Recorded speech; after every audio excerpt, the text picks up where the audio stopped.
চালা রান্নাঘরের সকল দর্শকদেরকে আজকে আমি ক্যারামেল চা বানিয়ে দেখাবো।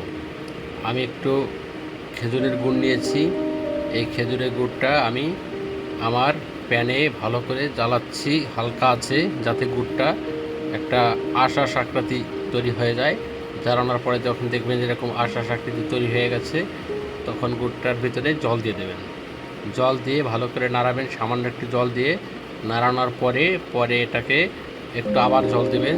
জল দেওয়ার পরে এটা যখন ভালো একটা স্মেল চলে আসবে, স্মেল হয়ে যাবে, সুন্দর একটা ঘ্রাণ আসবে, তখন আপনারা এটাকে জল দিয়ে পুরো যতটুকু আপনাদের জল দরকার ততটুকু আপনাকে সমপরিমাণ দিবেন। তার ভিতরে একটা তেজপাতা দিবেন, কিছু দারচিনি দিবেন।